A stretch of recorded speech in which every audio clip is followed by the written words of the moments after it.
Hi guys, ಎಲ್ಲ ಪದವಿ BCom first semester ಓದುತ್ತಿರುವಂಥ ವಿದ್ಯಾರ್ಥಿಗಳಿಗೆಲ್ಲ ಶುಭಾಶಯಗಳು. ನಾನು ವೆಂಕಟೇಶ್ HD, ಕನ್ನಡ ಉಪನ್ಯಾಸಕರು. ನಾನು ಈ ವಿಡಿಯೋದಲ್ಲಿ ಕನ್ನಡ ನಾಡು ನುಡಿ ಚಿಂತನೆ ಅದರ ಬಗ್ಗೆ ಒಂದು ಪಾಠ ಇದೆ. ಈ ಶತಮಾನದ ಹೊಸ ಸವಾಲುಗಳು, KV ನಾರಾಯಣ. ಇದರ ಸಾರಾಂಶವನ್ನು ನಾನು ಈ ವಿಡಿಯೋದಲ್ಲಿ ಹಾಕಿರ್ತೀನಿ. ಇದರ ಸದುಪಯೋಗವನ್ನು ಪಡಿಸ್ಕೊಳ್ಳಿ. ಅದಕ್ಕಿಂತ ಮುನ್ನ ನಮ್ಮ ಯೂಟ್ಯೂಬ್ ಚಾನಲ್ನ ಸಬ್ಸ್ಕ್ರೈಬ್ ಮಾಡ್ಕೊಳ್ಳಿ. ನಾನು ಸಾರಾಂಶನ ಹೇಳ್ತೀನಿ. ಕನ್ನಡ ಈ ಶತಮಾನದ ಹೊಸ ಸವಾಲುಗಳು, KV ನಾರಾಯಣ. ಲೇಖಕರ ಪರಿಚಯ.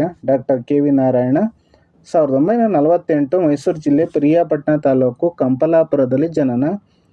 ಧ್ವನ್ಯಾಲೋಕ ಎಂಬ ವಿಷಯವನ್ನು ಅಧ್ಯಯನ ಮಾಡಿ ಬೆಂಗಳೂರು ವಿಶ್ವವಿದ್ಯಾನಿಲಯದಿಂದ PhD ಪದವಿ ಪಡೆದಿದ್ದಾರೆ.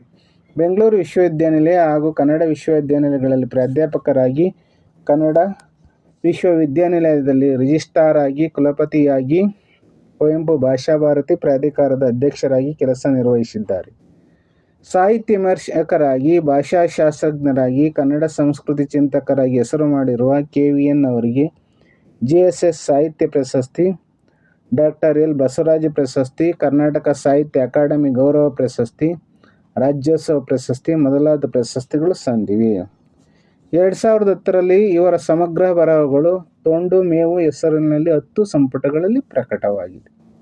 ಅಂಕೆ ತಪ್ಪಿದ ಆರ್ತರು, ಹೂಯಿಜನ್ ಕಥೆಗಳು, ಪ್ರೀತಿಸುವುದೆಂದರೆ ಇವರ ಅನುವಾದಗಳು, ಉತ್ತವ ಬಡಿದರೆ ಇವರ ನಾಟಕ, ಭಾಷಾ ವಿಶ್ವಕೋಶ, ಕನ್ನಡ ನುಡಿ ಆಕರ ಕೋಶ ಇವು ಸಂಪಾದಿತ ಕೃತಿಗಳು. ಚಾಮ್ಸ್ಕಿಯೊಡನೆ 2 ಹೆಜ್ಜೆ, ನುಡಿಗಳ ಅಳಿವು ಇವರ ಇತ್ತೀಚಿನ ಕೃತಿಗಳು. ಆಸಕ್ತರನ್ನ ವಿದ್ಯಾರ್ಥಿನಿ ಮಿತ್ರರೇ, ಅದಕ್ಕಿಂತ ಮುನ್ನ ವಿಡಿಯೋನ ಲೈಕ್ ಮಾಡಿ, ಕಮೆಂಟ್ ಮಾಡಿ ಹಾಗೂ ನಮ್ಮ ಚಾನಲ್ನ ಸಬ್ಸ್ಕ್ರೈಬ್ ಮಾಡ್ಕೊಳ್ಳಿ.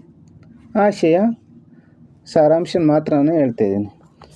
ಭಾಷಾವಾರು ಪ್ರಾಂತ್ಯಗಳನ್ನಾಗಿ ಭಾರತವನ್ನು ಆಡಳಿತದ ಅನುಕೂಲಕ್ಕೆ ವಿಂಗಡಿಸಿದ ನಂತರ ಆಯಾ ರಾಜ್ಯಗಳಲ್ಲಿದ್ದ ಬಹುಭಾಷಿಕತೆಯ ಒಂದು ರಾಜ್ಯ ಭಾಷೆಯ ಯಜಮಾನ್ಯಕ್ಕೆ ಗುರಿಯಾದುದು ಈಗ ಇತಿಹಾಸ. ಅದೇ ರೀತಿಯಲ್ಲಿ ಅಂದಿನಿಂದ ಇನ್ನಷ್ಟು ಸಮಸ್ಯೆಗಳನ್ನು ನಮ್ಮ ಭಾಷಾ ವಲಯಗಳು ಎದುರಿಸತೊಡಗಿದವು. ಈ ಹಿನ್ನೆಲೆಯಲ್ಲಿ ಕನ್ನಡವು ಸ್ವಾತಂತ್ರ್ಯೋತ್ತರ ಸಂದರ್ಭದಲ್ಲಿ ಎದುರಿಸಿದ ಸಮಸ್ಯೆಗಳ ಸಂಕೀರ್ಣತೆಯನ್ನು ಗ್ರಹಿಸುವ ಉದ್ದೇಶದಿಂದ ಈ ಅಧ್ಯಾಯದಲ್ಲಿ 2 ಬರಹಗಳನ್ನು ಒಟ್ಟಾಗಿ ಇರಿಸಲಾಗಿದೆ. ಅವುಗಳನ್ನು ತೌಲನಿಕವಾಗಿ ನೋಡುತ್ತಾ ಕನ್ನಡ ಭಾಷೆಯ ಎದುರಿನ ಸವಾಲುಗಳನ್ನು ವಿದ್ಯಾರ್ಥಿಗಳು ತಮ್ಮದೇ ಅನುಭವಗಳ ಮೂಲಕ ಚಿಂತನೆಗೆ ತೊಡಗಲಿ ಎಂಬುದು ಇಲ್ಲಿನ ಉದ್ದೇಶವಾಗಿದೆ. ನೋಡಿ, ಇದು ಆಶೆಯಾಗಿದೆ. ಸಾರಾಂಶಕ್ಕೆ ಬರೋಣ. 20ನೇ ಶತಮಾನದ ಆರಂಭ ಕಾಲದಲ್ಲಿ ದೇಶೀಯ ಭಾಷೆಗಳು ತಮ್ಮ ಸ್ವಂತಿಕೆಯನ್ನು ಹೇಗೆ ಕಾಯ್ದುಕೊಳ್ಳಬೇಕೆಂದು ಅರಿತುಕೊಳ್ಳುವ ವ್ಯವಸ್ಥಿತ ಪ್ರಯತ್ನಗಳು ಜರುಗಿದ್ದನ್ನು ನೋಡುತ್ತೇವೆ. ಬಹುಪಾಲು ಭಾಷಾ ಸಮುದಾಯಗಳು ತಮ್ಮ ಭಾಷೆಗಳನ್ನಾಡುವ ಜನರ ಮೊದಲ ಸಮ್ಮೇಳನಗಳನ್ನು ಈ ಸಂದರ್ಭದಲ್ಲಿ ಆಯೋಜಿಸಿದ್ದಕ್ಕೆ ದಾಖಲೆಗಳಿವೆ.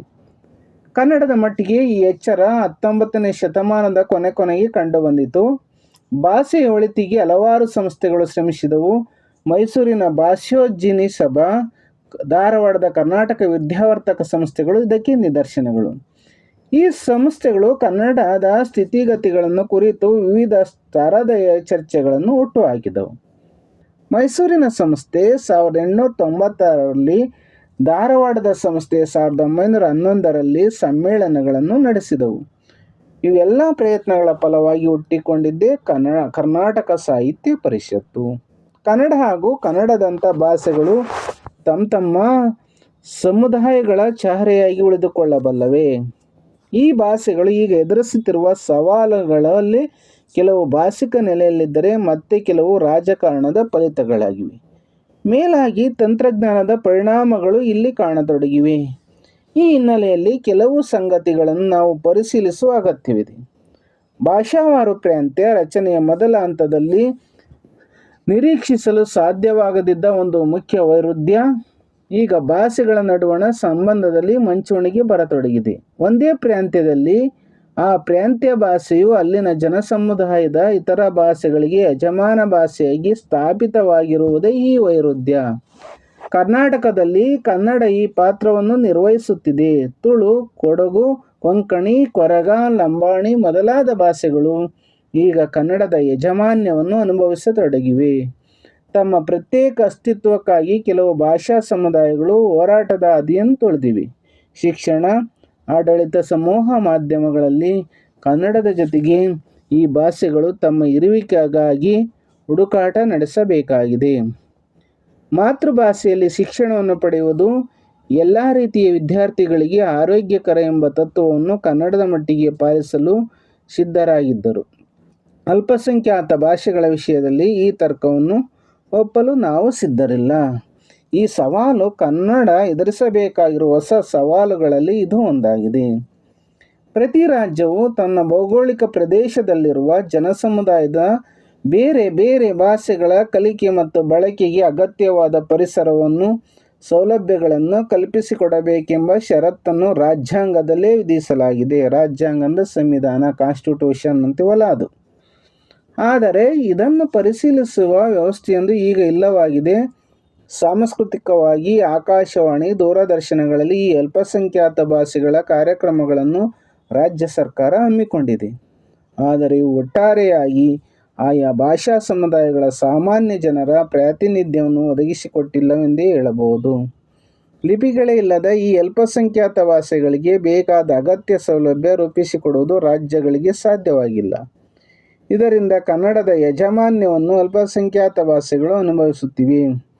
ಮುಂಬರುವ ದಶಕಗಳಲ್ಲಿ ಪ್ರಾಂತೀಯ ಭಾಷೆಯಾಗಿ ಕನ್ನಡ ಇಲ್ಲಿನ ಅಧೀನ ಭಾಷೆಗಳ ಹಕ್ಕೊತ್ತಾಯಗಳನ್ನು ಈಡೇರಿಸಲು ಯಾವ ಪ್ರಯತ್ನಗಳನ್ನು ಕೈಗೊಳ್ಳಬೇಕೆಂಬುದನ್ನು ಯೋಚಿಸಬೇಕಾಗುತ್ತದೆ.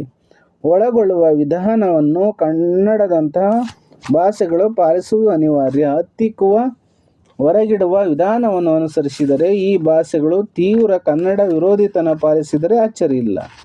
ಕನ್ನಡವನ್ನು ಎಚ್ಚರಿಕೆಯಿಂದ ಯೋಜಿಸಿದರೆ ಮಾತ್ರ ಅದರ ವ್ಯಾಪಕ ಬಳಕೆಗೆ ಅವಕಾಶಗಳು ದೊರಕುತ್ತವೆ. ಇಲ್ಲದಿದ್ದರೆ ಕನ್ನಡ ತನ್ನ ಅಸ್ತಿತ್ವಕ್ಕಾಗಿ ಹೋರಾಟ ನಡೆಸುತ್ತಾ ಇನ್ನಷ್ಟು ಸಮಸ್ಯೆಗಳನ್ನು ಎದುರಿಸಬೇಕಾಗುತ್ತದೆ. 19ನೇ ಶತಮಾನದ ಆದಿಯಲ್ಲಿ ಮುದ್ರಣ ಯಂತ್ರದ ನೆರವಿನಿಂದ ಕನ್ನಡದ ಮೊದಲ ಪುಸ್ತಕವನ್ನು ಮುದ್ರಿಸಲಾಯಿತು. ನಂತರ ಕನ್ನಡ ಸ್ವರೂಪ ಬದಲಾಗಿ ಬಿಟ್ಟಿತು. ಬರವಣಿಗೆ ಪ್ರಸಾರ ತೀವ್ರತೆ ಹೆಚ್ಚಾಯಿತು. ಕನ್ನಡ ಬರವಣಿಗೆ ಪ್ರಭಾವಿಸಿದ ಬೆರಳಚ್ಚು ಯಂತ್ರ ಪ್ರಸಿದ್ಧಿ ಪಡೆಯಿತು. ಮುದ್ರಣದಲ್ಲಿ ಬೆರಳುಗಳನ್ನು ಬಳಸಿ ಬರೆಯುವ ಸಾಧ್ಯತೆ ಇಲ್ಲ. ಬೆರಳಚ್ಚು ಮಾಡುವಾಗ ಬೆರಳುಗಳ ಚಲನೆ ಇರುತ್ತದೆ. ಆದರೆ ಅದು ಅಕ್ಷರಗಳನ್ನು ರೂಪಿಸುವ ವಿಧಾನ ಸಂಪೂರ್ಣವಾಗಿ ಬೇರೆ ಅಲ್ಲದೆ ಇದರಿಂದ ಅಕ್ಷರ ಮತ್ತು ಅಕ್ಷರ ಸಂಯೋಜನೆಯನ್ನು ಗ್ರಹಿಸುವ ವಿಧಾನದಲ್ಲೇ ಬಹುಮುಖ್ಯ ಬದಲಾವಣೆಯಾಯಿತು. ಕೈಬರಹದ ಪ್ರತಿಗಳು ನೋಡಿದರೆ ಅವುಗಳ ಅಕ್ಷರ ಸಂಯೋಜನೆ ಮತ್ತು ವಿನ್ಯಾಸಗಳು ಪರಿಣಿತಿಯುಳ್ಳ ಓದುಗರನ್ನು ಬಯಸುತ್ತವೆ. ಆದರೆ ಮುದ್ರಣ ಮತ್ತು ಬೆರಳಚ್ಚು ಬರಹ ವಿನ್ಯಾಸವನ್ನು ಪ್ರಮಾಣೀಕರಿಸುವುದರ ಪರಿಣಾಮವಾಗಿ ಓದುವುದು ವಿಶೇಷ ತಜ್ಞತೆಯ ಕೆಲಸವಾಗಿ ಉಳಿದಿಲ್ಲ.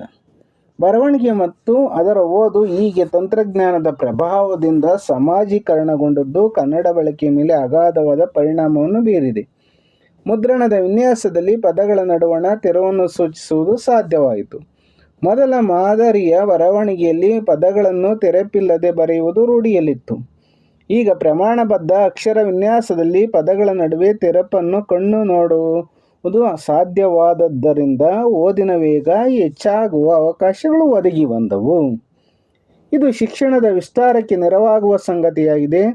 ಓದುವವರು ಹೆಚ್ಚು ಶ್ರಮವಿಲ್ಲದೆ ಮತ್ತು ಹೆಚ್ಚು ವೇಗವಾಗಿ ಓದುವುದು ಸಾಧ್ಯವಾದುದರಿಂದ ಓದಿನ ಸಾಮರ್ಥ್ಯವನ್ನು ಪಡೆದುಕೊಳ್ಳುವುದು ಮತ್ತು ಬಳಸುವುದು ಯಾರಿಗೆ ಬೇಕಾದರೂ ಲಭ್ಯವಾಗಬಹುದಾದ ಸಂಗತಿಯಾಯಿತು. ಹೀಗಾಗಿ ತಂತ್ರಜ್ಞಾನವು ಭಾಷೆಯ ಅಭಿವೃದ್ಧಿಗೆ ಕೊಡುಗೆ ನೀಡೇ ಇದೆ. ಆದರೆ ಇದರ ಅಡ್ಡ ಪರಿಣಾಮಗಳು ನಿಧಾನವಾಗಿ ಗೋಚರಿಸತೊಡಗಿದವು. ಮುಖ್ಯವಾಗಿ ಬರೆದದ್ದು ಕೂಡಲೇ ಪ್ರಸಾರವಾಗುವುದು ಮತ್ತು ಬಹುಪ್ರತಿಗಳಲ್ಲಿ ಲಭ್ಯವಾಗುವುದು ಸಂಭವಿಸಿದ್ದರಿಂದ ಹಾಗೂ ಓದುವಿಕೆಗೆ ಯಾರು ಬೇಕಾದರೂ ತೆರೆದುಕೊಳ್ಳುವುದು ಸಾಧ್ಯವಾದದ್ದರಿಂದ ಲಿಖಿತ ದಾಖಲೆಗಳೇ ಓದಿಗಾಗಿಯೇ ಮನನ ಮಾಡಿಕೊಳ್ಳುವುದಕ್ಕಾಗಿಯೇ ಶತಮಾನಗಟ್ಟಲೆ ಕಾಯಬೇಕಾದ ಅಗತ್ಯ ಈಗ ಇಲ್ಲವಾಗಿದೆ. ಮೊದಲು ಶಿಲೆಯ ಮೇಲೆ ಅಥವಾ ತಾಳೆಯ ಗರಿಗಳ ಮೇಲೆ ಬರೆದಾಗ ಅವು ಬಹುಕಾಲ ಉಳಿಯಬೇಕೆಂಬ ಅಪೇಕ್ಷೆ ಇರುತ್ತಿತ್ತು. ಆಗಲ್ಲದೆ ಅವು ಹೆಚ್ಚು ಕಾಲ ಉಳಿಯಬಲ್ಲ ಮಾಧ್ಯಮಗಳೂ ಆಗಿದ್ದವು. ಈಗ ಬಳಸಲಾದ ಕಾಗದಕ್ಕೆ ಜೀವಿತಾವಧಿಯೇ ಕಡಿಮೆ, ಬೇಗ ಮರೆಯಾಗುವುದಕ್ಕೆ ಹೀಗೆ ಮಾಧ್ಯಮವು ಕೂಡ ಪರೋಕ್ಷವಾಗಿ ಕೊಡುಗೆಯನ್ನು ನೀಡಿದೆ. ಮೌಖಿಕವಾಗಿದ್ದುದು ನೆನಪಿನ ಶಕ್ತಿಯನ್ನು ಅವಲಂಬಿಸಿ ಕೆಲವರ ಮೂಲಕ ಮಾತ್ರ ಹೆಚ್ಚು ಕಾಲದವರೆಗೆ ತಲೆಮಾರಿನಿಂದ ತಲೆಮಾರಿಗೆ ದಾಟಿ ಬರುವುದು ಸಾಧ್ಯವಾಗಿತ್ತು. ಈ ಆವರ್ತನೆ ಕೂಡ ಸೇರ್ಪಡೆ ಬೇರ್ಪಡೆಗಳಿಗೆ ಹೊರತಾಗಿರಲಿಲ್ಲ. ಆದರೆ ಧ್ವನಿ ಮುದ್ರಣದ ಸಾಧ್ಯತೆಯಿಂದಾಗಿ ಈಗ ಆಡಿದ ಮಾತುಗಳನ್ನು ದೀರ್ಘಕಾಲ ಕಾಯ್ದಿರಿಸುವುದು ಈಗ ಸಾಧ್ಯ. ಹೀಗಾಗಿ ಆಡುಮಾತಿಗಿದ್ದ ಕಾಲ ದೇಶಗಳ ಮಿತಿಯ ಚೌಕಟ್ಟನ್ನು ಮೀರುವುದು ಸಾಧ್ಯವಾಗಿದೆ. ಕನ್ನಡದ ಉಪಭಾಷೆಗಳು ಧ್ವನಿ ದಾಖಲಾತಿಯ ಸೌಲಭ್ಯದಿಂದಾಗಿ ಈ ಉಪಭಾಷಾ ಪ್ರಭೇದಗಳು ತಮ್ಮ ಪರಿಸರದಾಚೆಗೂ ಇರುವ ಭಾಷಿಕರ ಕಿವಿಯ ಮೇಲೆ ಬೀಳುವುದು ಸಾಧ್ಯವಾಗಿದೆ. ಬೀದರ್ ಕನ್ನಡವನ್ನು ಚಾಮರಾಜನಗರದವರು ಕೇಳಿ ಅರ್ಥ ಮಾಡಿಕೊಳ್ಳುವುದು ಸಾಧ್ಯವಾಗಿದೆ. ಈ ಸಾಮರ್ಥ್ಯ ತಂತ್ರಜ್ಞಾನದಿಂದಾಗಿ ಸಾಧ್ಯವಾಗಿದೆ. ಟೆಕ್ನಾಲಜಿ ತಂತ್ರಜ್ಞಾನ ಅಂದರೆ ಆಕಾಶವಾಣಿ ಅಂದರೆ ರೇಡಿಯೋ, ದೂರದರ್ಶನ ಅಂದರೆ TV ಮತ್ತು ಇತರ ದೃಶ್ಯ ಮಾಧ್ಯಮಗಳು ಅಂದರೆ ನಾಟಕ, ಸಿನಿಮಾ ಅಂದರೆ ಡ್ರಾಮಾ, ಫಿಲಮ್ಸ್ ಅಂತೀವಲ್ಲ ಅದು. ಹೀಗೆ ಕನ್ನಡದ ವ್ಯಾಪಕ ಗ್ರಹಿಕೆಗೆ ಅನುಕೂಲವಾದ ಪರಿಸರವನ್ನು ನಿರ್ಮಿಸಿಕೊಟ್ಟಿವೆ. 20ನೇ ಶತಮಾನದ ಕೊನೆಯ ಭಾಗದಲ್ಲಿ ಕಂಪ್ಯೂಟರ್ ವ್ಯಾಪಕ ಬಳಕೆಯಿಂದಾಗಿ ಕನ್ನಡವನ್ನು ಈ ಯಂತ್ರದ ಮೂಲಕ ಪ್ರಸಾರ ಮಾಡುವ ಸಂದರ್ಭ ಒದಗಿ ಬಂದಿದೆ. ಈಗಾಗಲೇ ಕೈ ಬರಹದಲ್ಲಿ ಬರೆದದ್ದನ್ನು ಕಂಪ್ಯೂಟರ್ಗೆ ನೆನಪಿಗೆ ವರ್ಗಾಯಿಸುವುದು ಒಂದು ಕ್ರಮ. ಇದಲ್ಲದೆ ಲಿಖಿತ ರೂಪವೊಂದರಲ್ಲಿ ಮೈ ತಳೆಯುವ ಮೊದಲೇ ಕಂಪ್ಯೂಟರ್ಗೆ ಹೋಗಿ ಸೇರಿಕೊಳ್ಳುವುದು ಇನ್ನೊಂದು ಬಗೆ. ಮೊದಲ ಬಗೆಯಲ್ಲಿ ಕಂಪ್ಯೂಟರ್ ಮುದ್ರಣದ ಕೆಲಸವನ್ನು ಯಂತ್ರದ ಮೂಲಕ ಹೆಚ್ಚು ವೃತ್ತಿಪರವಾಗಿ ನಿರ್ವಹಿಸ್ತವೆ. ಬರೆಯುವುದು ಎಂದರೆ ನೇರವಾಗಿ ಕಂಪ್ಯೂಟರ್ನಲ್ಲಿ ಬರೆಯುವುದು ಎಂದಾಗುತ್ತದೆ. ಕನ್ನಡದ ವೃತ್ತಿಪರ ಪತ್ರಿಕೋದ್ಯಮಿಗಳು ದಿನವೂ ತಮ್ಮ ಪತ್ರಿಕಾ ಬರಹಗಳನ್ನು ಕೈ ಬರಹದಲ್ಲಿ ರೂಪಿಸುವುದಿಲ್ಲ, ನೇರವಾಗಿ ಕಂಪ್ಯೂಟರ್ನಲ್ಲಿ ಮೂಡಿಸುತ್ತಾರೆ. ಅಂತರ್ಜಾಲ ಅಂದರೆ ಇಂಟರ್ನೆಟ್ಟು, ಅಂಚೆಯಲ್ಲಿ ಪತ್ರ ಅಂತ ಇಮೇಲ್ ಅಂತೀವಲ್ಲ ಅದು. ಕನ್ನಡದಲ್ಲಿ ಅದನ್ನು ಇಮೇಲಿಗೆ ಮಿಂಚಂಚೆ ಅಂತ ಕರೀತಾರೆ. ಬರೆಯುವವರು ಕೂಡ ನೇರವಾಗಿ ಕಂಪ್ಯೂಟರ್ ಮೇಲೆ ಬರೆಯುತ್ತಿರುವುದು ಒಂದು ಗಮನಾರ್ಹ ಬದಲಾವಣೆಯಾಗಿದೆ. ಹೀಗೆ ತಂತ್ರಜ್ಞಾನ ನಮ್ಮ ಭಾಷಾ ಕೌಶಲ್ಯವೊಂದನ್ನು ಬುಡಸಹಿತ ಬದಲಾಯಿಸಲು ಸನ್ನದ್ಧವಾಗಿದೆ. ಈ ತುರ್ತು ಮತ್ತು ನೇರ ಬರಹ ಭಾಷೆಯ ಸ್ವರೂಪದ ಮೇಲೆ ಸಾಕಷ್ಟು ಪ್ರಭಾವ ಬೀರಿದೆ. ಯೋಚಿಸುತ್ತಾ ಹಾಳೆಯ ಮೇಲೆ ಲೇಖನಿಯಿಂದ ಬರೆಯುವಾಗ ಆಕಾರ ಪಡೆಯುವ ಭಾಷಾರೂಪಕ್ಕೂ ಕಂಪ್ಯೂಟರ್ ತೆರೆಯ ಮೇಲೆ ನೇರವಾಗಿ ಮೈತಳೆಯುವ ಭಾಷಾರೂಪಕ್ಕೂ ಅಗಾಧವಾದ ವ್ಯತ್ಯಾಸಗಳಿವೆ. ಇಂಗ್ಲಿಷ್ನಂತಹ ಭಾಷೆಗಳ ಮೇಲೆ ಈ ತಂತ್ರಜ್ಞಾನದ ಸಂದರ್ಭವು ಉಂಟು ಮಾಡಿರುವ ಪ್ರಭಾವಗಳನ್ನು ಕುರಿತು ಅಧ್ಯಯನಗಳು ಮೊದಲಾಗಿವೆ. ಕನ್ನಡದ ಮಾಹಿತಿಯನ್ನು ನಾವಿನ್ನೂ ಈ ನೆಲೆಯ ವಿಶ್ಲೇಷಣೆಗೆ ಬಳಸಿಕೊಂಡಿಲ್ಲ. ಈ ಹೊಸ ಶತಮಾನದಲ್ಲಿ ಕನ್ನಡ ಈ ಹಿಂದಿನಿಂದಲೂ ಎದುರಿಸುತ್ತಿರುವ ಕೆಲವು ಸಮಸ್ಯೆಗಳ ಭಾಗದೊಡನೆ ಹೊಸದಾದ ಕೆಲವು ಸವಾಲುಗಳನ್ನು ಎದುರಿಸಬೇಕಾಗಿದೆ ಎಂಬುದನ್ನು ಮೇಲೆ ವಿವರಿಸಲಾಗಿದೆ. ಇಷ್ಟು ಕನ್ನಡ ಈ ಶತಮಾನದ ಹೊಸ ಸವಾಲುಗಳು ಪಾಠದ ಸಾರಾಂಶವಾಗಿದೆ. ಈ ವಿಡಿಯೋನ ಇಲ್ಲಿ ಮುಗಿಸ್ತಿದ್ದೀನಿ. ಈ ವಿಡಿಯೋಕ್ಕೆ ಒಂದು ಲೈಕ್ ಕೊಡಿ, ಕಮೆಂಟ್ ಮಾಡಿ, ಶೇರ್ ಮಾಡಿ. ಹಾಗೂ ಹೆಚ್ಚು ಯೂಸ್ಫುಲ್ ಆಗ್ತದೆ ನಿಮಗೆ. ನಮ್ಮ ಯೂಟ್ಯೂಬ್ ಚಾನಲ್ ಯೂಸ್ ಸ್ಮಾರ್ಟ್ನ ಸಬ್ಸ್ಕ್ರೈಬ್ ಮಾಡ್ಕೊಳ್ಳಿ.